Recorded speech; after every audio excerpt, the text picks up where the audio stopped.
John Ilhan was a man of vision and determination.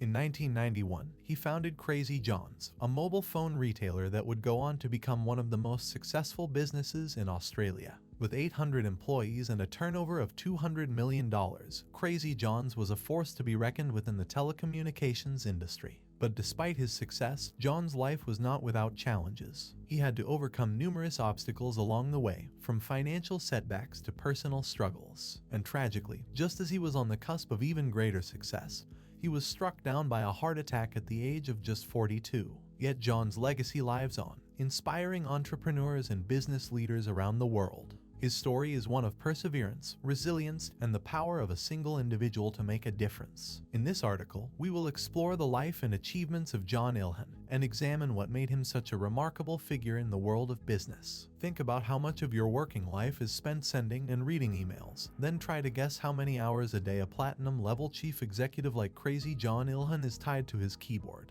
Try none. And that's not because the mogul has chosen to retire and consume some of his $300 million plus fortune. No, the Melbourne-based Ilhan simply refuses to use a PC, hasn't had one in his office for more than 5 years, and blows a raspberry at the idea of a BlackBerry. Honestly, I wouldn't even know how to turn a computer on anymore. If I pretend to use one at work, the guys all start laughing because they know I've got no idea.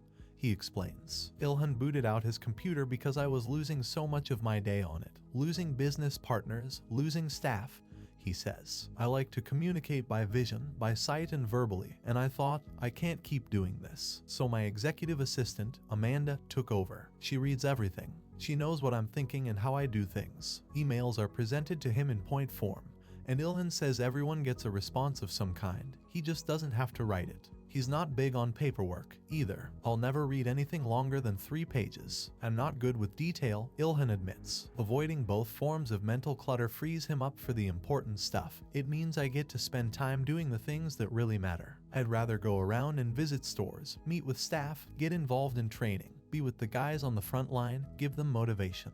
That's my drug. I was tied to the office. Now I enjoy my job a whole lot more. For Ilhan, it's always been about the personal touch. He has the patter of a lifelong salesman, but little of the impersonal fakery most people associate with that role. In short, he's convincing. He must have been compellingly so back in 1991 when, aged 25, he set up his first mobile phone shop. It contained precisely 0 mobile phones, except his own. I only had $1,000 in my pocket. I borrowed about $2,000 off mom and dad to buy a phone, and a lot of my mates were tradesmen, so they helped build the place, which was basically just a bench with brochures, he says. I had enough money in my pocket to buy one phone at a time. They were thousands of dollars each still at that stage, so I just sold off brochures. I'd sell a phone, shut the shop and drive to the city and buy it for the customer. I had to sell myself because that's all I had. I was a bit naive and young and stupid because, when you work the numbers, how could it work? But when you believe in yourself, it's not the numbers that matter, it's about, I can sell. People like me. It's that young, naive attitude, and you just work like crazy. Ilhan, the Turkish-born, fiercely proud Australian whose real first name is Mustafa, hasn't eased up on his work ethic since. Initially, he laughs off suggestions that he once worked 18-hour days. No, it wouldn't be that much. Let's see, I start at 7 a.m. and it would only be 16 hours a day. But then I do usually go until midnight, so it probably is 18 hours. Oh my god, that's a lot, but it's mostly recreation. He explains, when you do something you love, it's not really work. And I've been doing it for 16 years, it's just part of what you do. I've been lucky, I've chosen a field I love, so it's not work. I love dealing with people. I love the challenges of growing a business. It's like a work of art, you always try to improve it. After dropping out of university 2 months into an arts degree, Ilhan took a temporary job on the Ford production line in his home suburb of Broadmeadows, Melbourne. He ended up staying more than 3 years but left after becoming frustrated that graduates were getting promoted and he wasn't. A job came up selling phones at Stratfield Car Radio, and as soon as Ilhan started, he knew he had found his calling. He quickly became the company's top salesman. Then a dispute over his commission payments made him so angry he walked out and set up his own shop right across the road. After building a loyal base of customers, he got his big break when Telstra offered to back his business. By 1994, he had half a dozen stores in Melbourne, a rate of growth he now realizes was excessive. I relied on relationships and handshake deals rather than contracts. I grew too quickly, and then Telstra changed its strategy and cut our commissions, and I didn't get paid for about 6 months, Ilhan recalls. While he was feeling the pressure financially, his personal life also hit rock bottom when his brother committed suicide. At the same time, the competition really hated my guts, and they used to leave threatening notes on my windscreen saying, "You're finished now." It was a tough time, Ilhan says. That was 1996, and I'd already made my first million. But then I very nearly went bankrupt. I was in administration, so I lost all that. The first million was the hardest to make and the easiest to lose. The experience taught him some hard but valuable lessons. After that, I realized my own weaknesses and I employed people with finance backgrounds. I ended up being the visionary and employing people who could get me to that vision. The only hurdle Ilhan still had to clear was his business name. Telstra execs were not big fans of the Crazy John's label. They hounded me, saying it was unprofessional and it wouldn't work. That went on for years, but they were so wrong, Ilhan laughs. By 2003, he was on a roll, opening 70 stores in 18 months and crushing all rivals, including Strathfield Car Radio. Ilhan then found himself at the top of BRW's Young Rich list in 2005, with a fortune estimated at $300 million. It was funny seeing that, considering what I had started from. He says, success had crept up on him. You just work hard and the rewards come.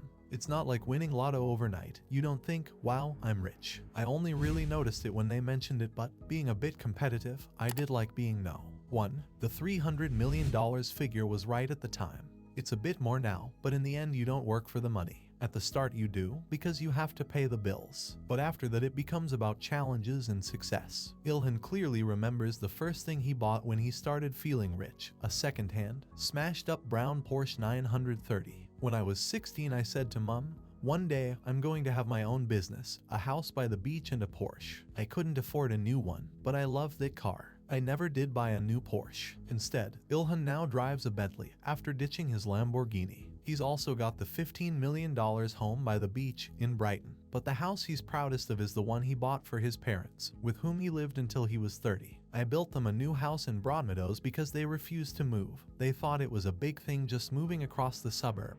He says, it was wonderful to be able to do that for them. I wouldn't be here if it wasn't for their support. They said, if you fail, there will always be a bed here for you, we're always behind you. And that support was crucial, because I knew if I failed they'd still love me, so I could try anything. John Ilhan died shortly after this interview was first published, in October 2007.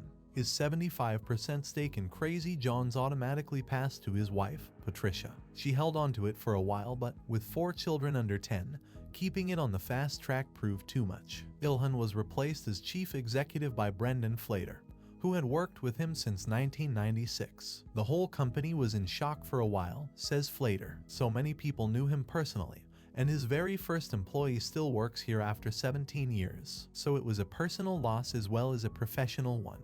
But we knew that if he was watching, he'd want us all to get on with it. He would have thought it was a great branding exercise, great publicity. I joked with the staff afterwards that the one day he got his face on the front page of all the papers, he wasn't around to see it. But he would have wanted everybody to keep the business growing. A year after Ilhan's death, his wife and other shareholders sold the business to Vodafone Hutchison. The slowdown has hardly hit us at all, says Flater. Mobile telcos is a very defensive place to be, and we are still expanding with new products such as prepaid and contract mobile and broadband services. Ilhan, it seems, put Crazy John's on a sound enough base that it can get along calmly without him. Golden rules. 1. Always have humility. 2. Be compassionate. 3. Be ruthless with your business strategy, but not with individuals. 4. Always give back to the community. 5. Whatever you do, pick something you love and never ever give up. 6. Take risks and learn from your mistakes.